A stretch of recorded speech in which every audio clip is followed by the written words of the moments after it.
Hi, welcome back. It's John Etheridge again, the cycling artist. I'm doing a bit more chalk painting. It's a bit of a follow-on from the article I did, or the video I did on whether you should or should not prime. As I said with chalk paint, with the Sarah Jane chalk paint, you don't necessarily need to prime, but there are conditions when you should, to avoid stains coming through. And this is the second chair that I'm going to do identically. If I just show you the chair again, the chair is going to be like this, with my bespoke fabrics on from my paintings. And as I pointed out before, on the back here there's a slight bit of staining, and it's probably due, well, it is definitely due to the wood or to the environment it's been kept in. So that said, if you don't know where your furniture's come from, or indeed what it's made of, and the waxing treatments it's had, then it is probably wise and a precautionary measure to save yourself a lot of work to just put a light prime on. Now, I showed you in the last, I told you all that in the last video, sorry. So I said I'd show you the primed chair. So as you can see, literally I used the Bin Zinza primer sealer, which is that there. And what I did is I just put kind of like a whitewash coat on it. Now you will find that will dry very quickly and very sticky, so quick it's unbelievable, and it's hard to spread, so you want to spread it very quickly, giving it all that, and put a whitewash coat on. That's enough to seal it. Well, it has been in the ones I've done so far. So that said, what I'm going to show you now is how I would carry on with the Sarah Jane chalk paint. Now I use Sarah Jane because well, it's effectively what I started with, and I found it to be absolutely brilliant stuff. It goes on smooth. Some of the colours are thicker than other colours. The colour I'm putting on today is quite liquidy. However, to make it better to spread, you can actually add a tablespoon of water with it. And this makes it easier to spread if that's the effect you're looking for. You know, I like a smooth effect on the furniture I'm doing. I'm not into all this distressed stuff at the moment, and especially on chairs. You know, I just don't think it would look right.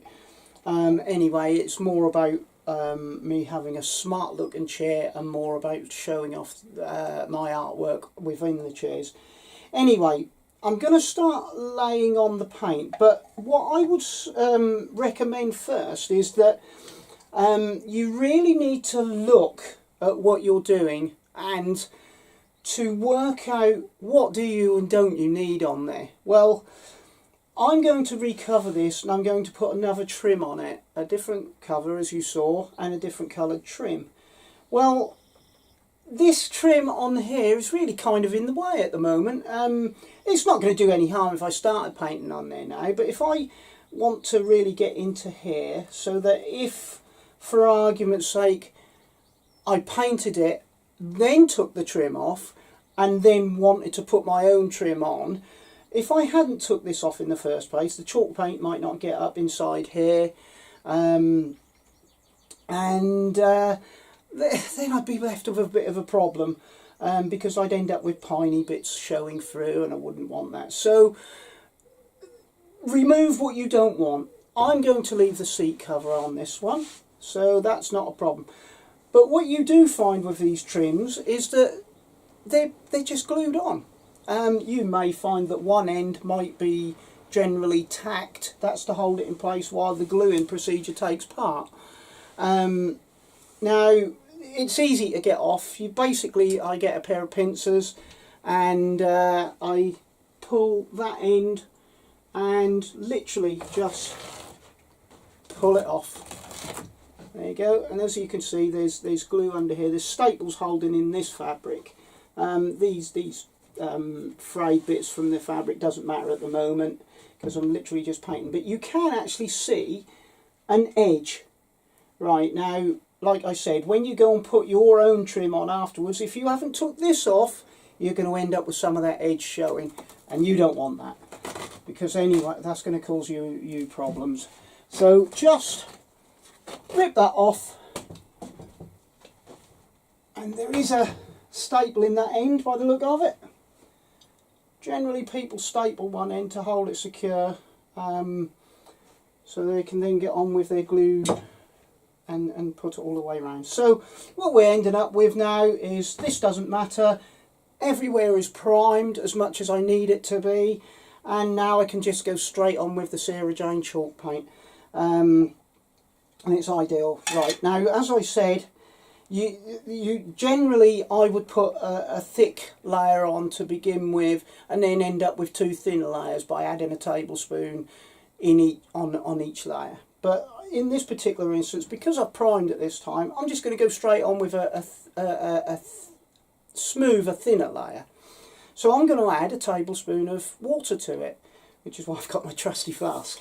I don't have a sink in my studio, as you can guess, and I'm just going to guess a tablespoonful, so not too much, just a little bit, just enough to loosen it up and make it more pliable.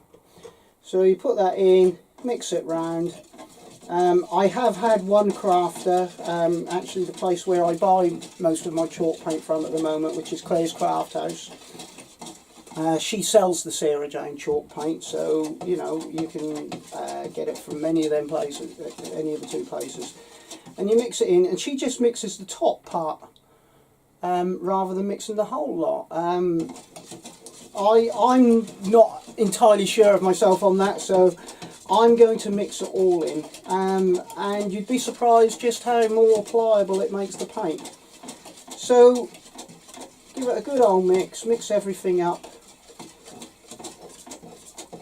I have heard that it's wise when you do a bit of painting and then go back to painting again to have the tin upside down, so that everything sort of kind of stays mixed and then will remix itself on as when you turn it back the right way.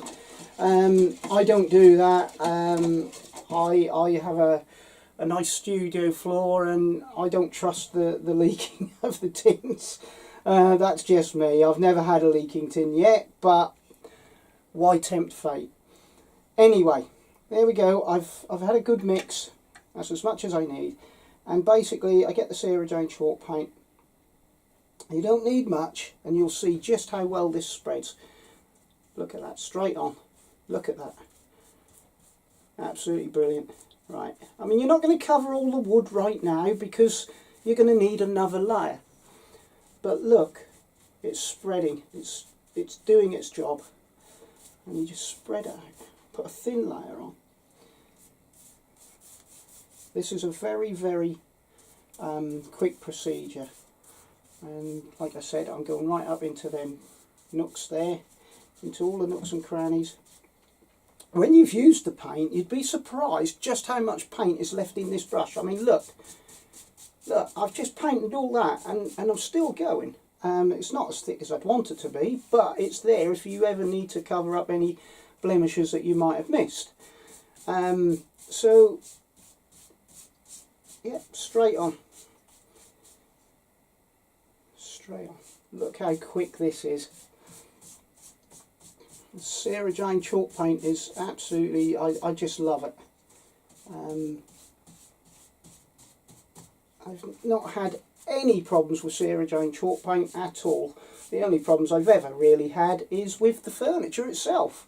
And like I said in the last or previous video, it's that's nothing to do with the paint. So you just use it straight on.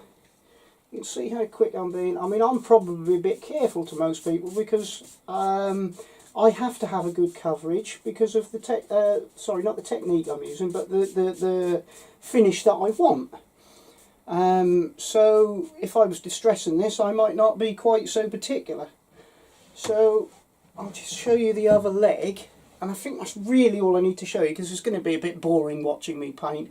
You know, what I would suggest is, if you do have parts like this, if I can perhaps give you a few tips, is to find a bit where you've done a lot of painting, and then have it so that the brush is not empty but not full of paint, and then get inside there and add the colour in from the bits that are left, or bits of paint that are left over.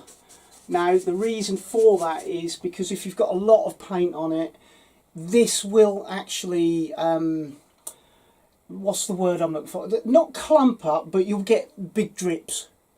You know, I'll go in there, I'll come out, and there'll be a big drip left in there. So I don't want too much paint, so I clear the brush on a major piece, and then just put in, there's enough paint on there to colour inside these bits. So it's just like the residual paint, that's the words I'm looking for. The residual paint can just do these little nooks and crannies, and that's enough. I mean, once you've done that twice, that covers that ample. So I'll just show you how to do this other leg, show you how quick it is again. Look at that, straight on. I've now got to a point where there's a little bit less paint in my brush, but I can still keep going. This tin has lasted me absolutely ages. You will find that some tins of colours will last you a lot longer than others, and I think that's probably just due to the colour, the coverage of it and the colour, because of that. Right, so here we go, straight on.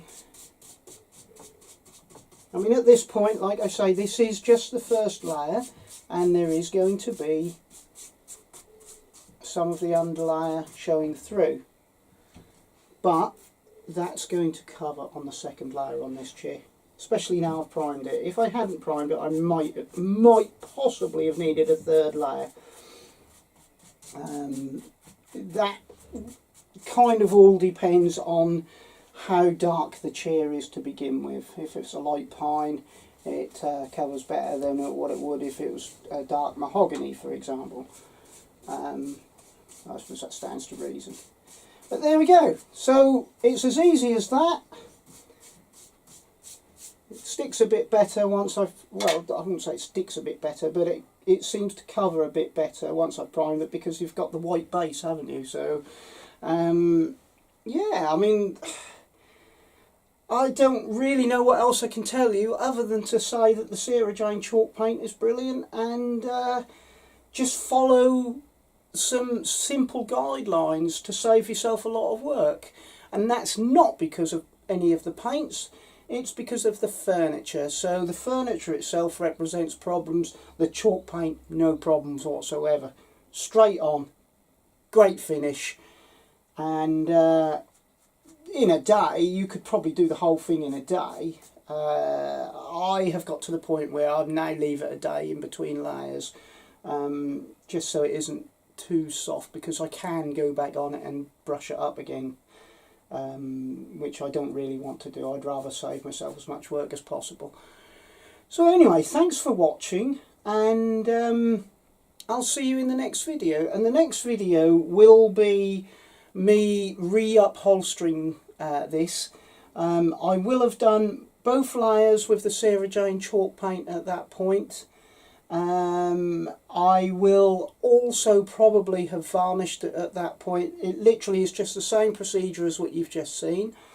And at that point I'll then be using my prefab fabric and putting the trim on. And I'll show you how I go about that, because this is not a detachable seat. I could detach it if I wanted, but in this instance it's not needed, so I need to save myself as much work as possible. Otherwise these can go on for days. So anyway, thanks very much for watching. See you in the next video. Bye for now.